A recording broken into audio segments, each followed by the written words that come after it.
En el corazón de Caracas, el Palacio de Miraflores, hogar del poder y de las decisiones que definieron el destino de Venezuela durante años, se encontraba envuelto en una quietud extraña.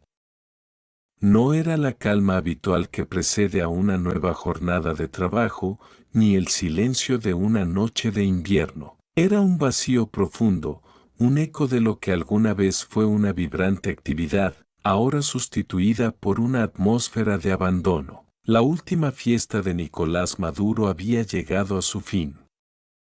Nadie la había visto llegar, y sin embargo, todos sabían que sería la última. Un estrépito de luces, música y danzas había llenado los pasillos de Miraflores durante semanas. En un último intento por retener el poder, el presidente saliente había organizado una celebración que, en apariencia, celebraba la victoria, la resistencia y el futuro brillante de Venezuela. Pero, al igual que en muchas otras ocasiones, la apariencia se desmoronó ante la realidad. Las luces brillaban intensamente, lanzando destellos sobre los mármoles impolutos del salón principal.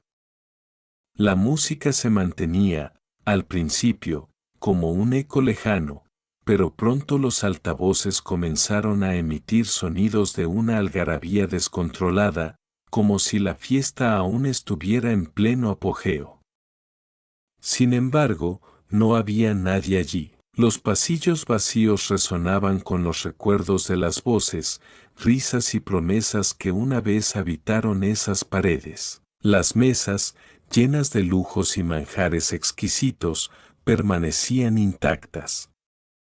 Los vasos de cristal, aún repletos de bebidas que nunca se tocaron, capturaban la luz como joyas olvidadas. El aroma de los platillos en descomposición se mezclaba con el aire denso del edificio, haciendo que todo el lugar se sintiera irreal, como un sueño suspendido en el tiempo. La presidencia había sido el escenario de una narración truncada.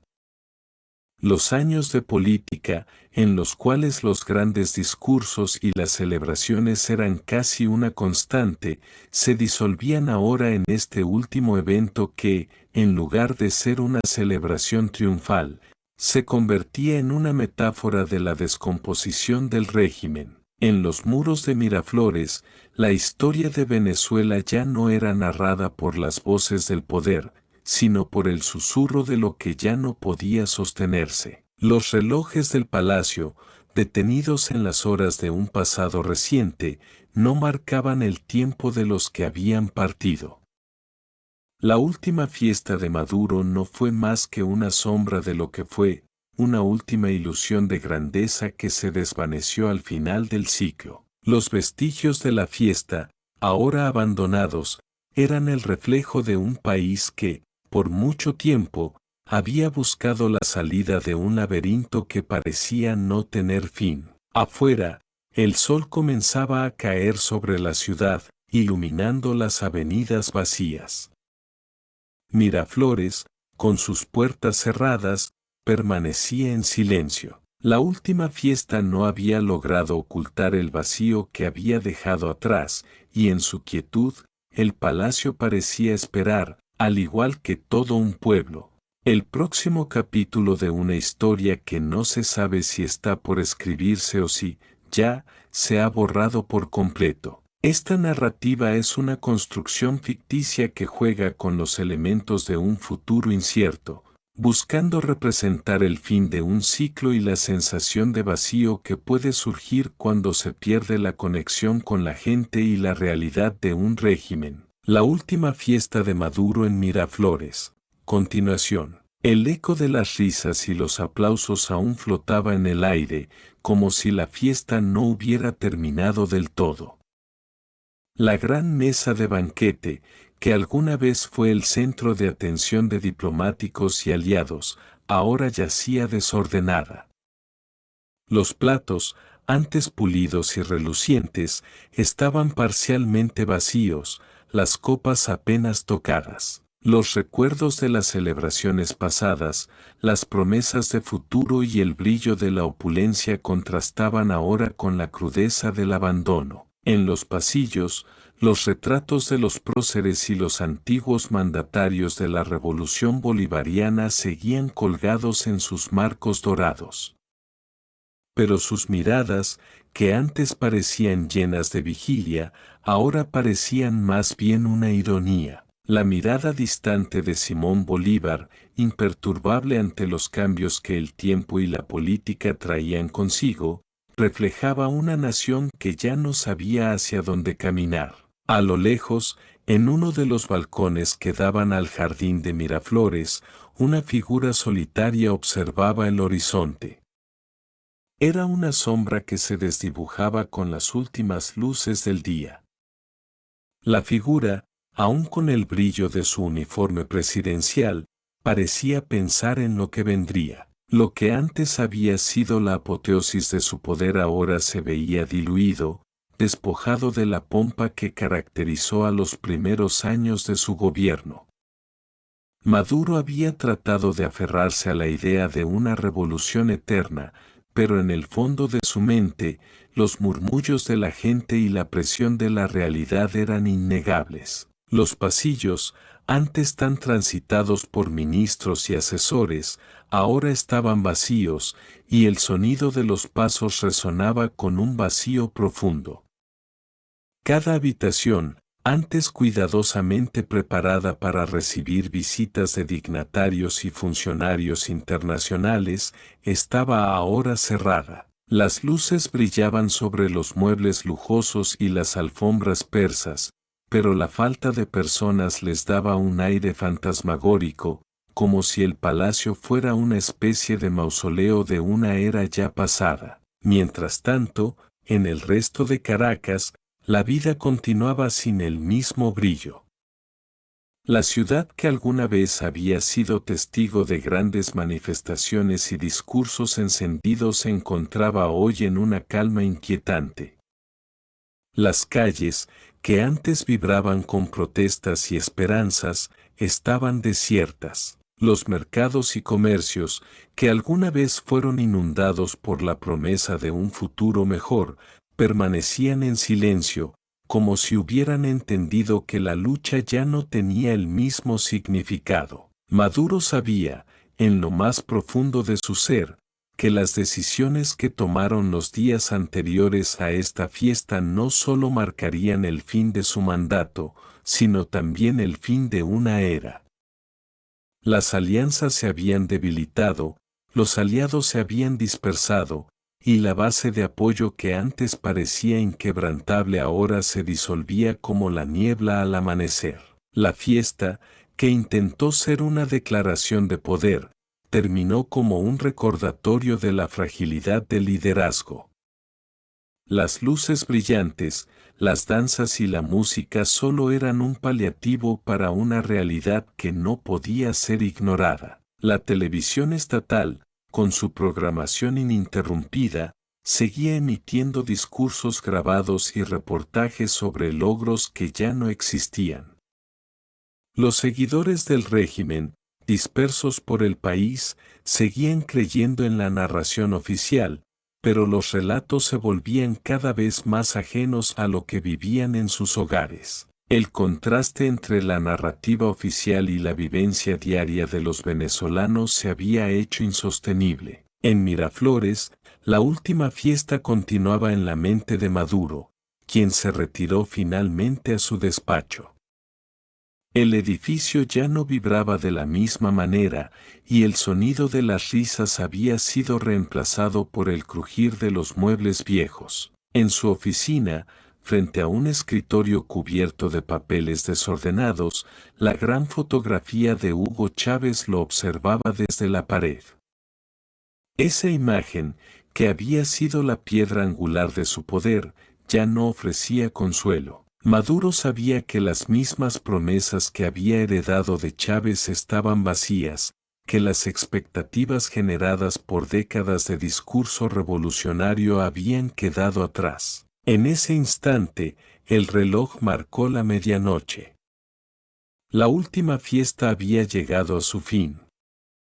Las luces de Miraflores se apagaron y el palacio quedó en completo silencio, reflejo de una administración que, como la fiesta misma, se desvaneció en el aire, dejando solo los vestigios de lo que alguna vez fue. El amanecer, sin embargo, traería consigo una nueva etapa. En las calles de Caracas, en las plazas vacías y en los hogares donde la incertidumbre había sido la compañera constante, las personas comenzarían a preguntarse qué vendría después. Y mientras el sol comenzaba a asomar en el horizonte, con su luz dorada iluminando las ruinas de una fiesta que jamás fue, se dejaba claro que lo único seguro era el cambio. Miraflores, vacío de su gente, ya no sería más que un testigo mudo de lo que quedaba detrás. Y en el silencio de la madrugada, Venezuela comenzaba a escribir su próximo capítulo. La última fiesta de Maduro en Miraflores.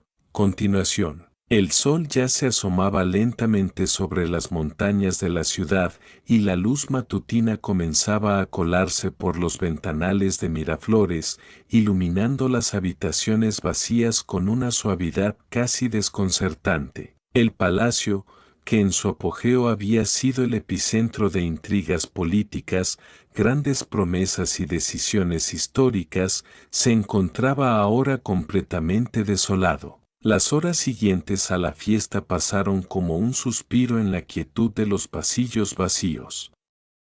Sin embargo, a pesar de la calma, algo comenzaba a agitarse en las entrañas del país. La Venezuela de entonces ya no era la misma que había vivido los primeros años del chavismo, ni la que había sido testigo de los grandes cambios impulsados por Hugo Chávez. El pueblo, que había abrazado el sueño de la revolución bolivariana, ahora se enfrentaba a la cruda realidad de una economía arruinada, una escasez crónica de alimentos y medicinas, y un exilio masivo que comenzaba a marcar la historia reciente. En los barrios más empobrecidos de Caracas y en los campos de los estados más remotos, los venezolanos ya no hablaban de las promesas de bienestar ni de la revolución socialista.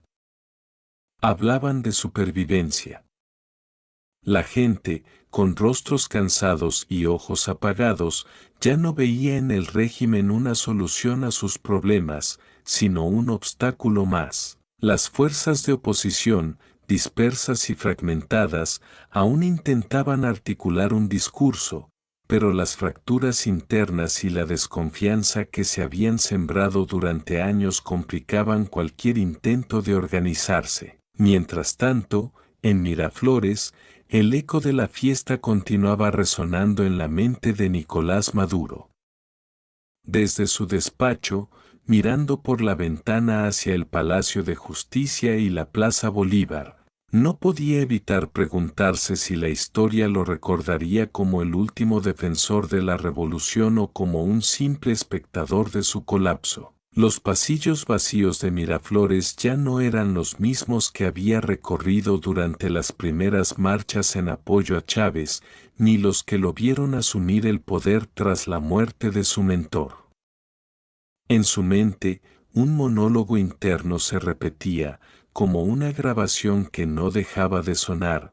¿Fue esto lo que luchamos por construir? ¿Es esta la Venezuela que imaginamos? La figura de Chávez seguía dominando el espacio político, pero su sombra ya no ofrecía el mismo refugio. Aunque su rostro permanecía en los murales y en los corazones de muchos de sus seguidores, la nostalgia por su liderazgo se había transformado en un sentimiento amargo. La promesa de justicia social, de una patria libre de opresión imperialista, se había diluido en las penurias cotidianas de los venezolanos, y aunque el régimen de Maduro intentaba mantener viva la llama de la revolución, ya no era suficiente para encender la esperanza de un pueblo que sentía que sus sueños se desvanecían. En una de las habitaciones principales de Miraflores, una mesa llena de papeles y documentos aguardaba ser firmada. Son los vestigios de una administración que, como la fiesta, ya no tenía sentido. Los asesores y ministros que alguna vez acudieron al palacio para recibir instrucciones o llevar a cabo negociaciones con gobiernos extranjeros, ahora estaban dispersos, algunos buscando refugio en países vecinos, otros a la espera de que los vientos políticos cambiaran, deseosos de regresar al poder, aunque fuera de forma simbólica. Maduro se encontraba solo, más solo que nunca. El último vestigio de esa fiesta, en la que se bailaron cumbias y se levantaron copas en un brindis sin alegría, fue una llamada. Una llamada que no llegó en la madrugada, cuando la música ya se había apagado, sino al día siguiente, cuando las luces de la sala de reuniones fueron apagadas por última vez. La llamada venía desde una de las cancillerías más poderosas del mundo, buscando negociar una transición pacífica, una salida para evitar lo inevitable.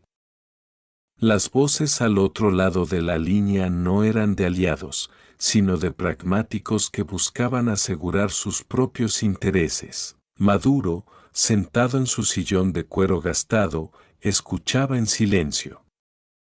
Su mente trataba de aferrarse a lo que había sido, a lo que aún quedaba por hacer, pero la realidad era implacable.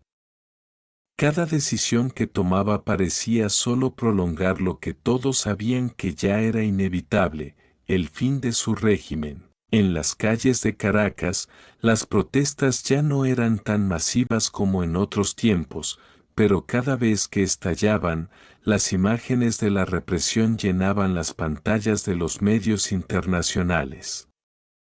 Ya no era la resistencia por ideales, sino por sobrevivencia. Los que permanecían dentro del país no hablaban de revolución, sino de justicia y de un futuro donde la dignidad humana pudiera ser restaurada.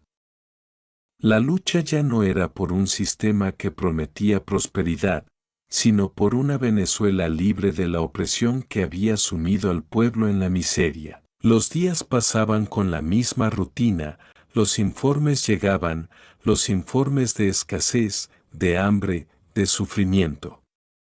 Los discursos de Maduro, ya cansados y repetidos, no convencían a nadie. La última fiesta había sido la culminación de una era, pero no había logrado cambiar el curso del destino. La historia, como un río impetuoso, arrastraba todo a su paso. En las paredes de Miraflores, los retratos de Chávez continuaban observando, inmóviles, mientras fuera, la gente continuaba luchando por un futuro que ya no parecía tan lejano. La última fiesta, que en su momento había sido un reflejo de la pompa y la esperanza, había dejado de existir en la memoria colectiva. Ahora, solo quedaba el silencio de un palacio vacío, y las palabras que aún resonaban en la mente de Nicolás Maduro: ¿qué más queda por hacer? El futuro de Venezuela, incierto y temeroso, aguardaba. Y en las sombras de Miraflores, el eco de la fiesta se desvanecía lentamente, mientras la historia esperaba ser reescrita.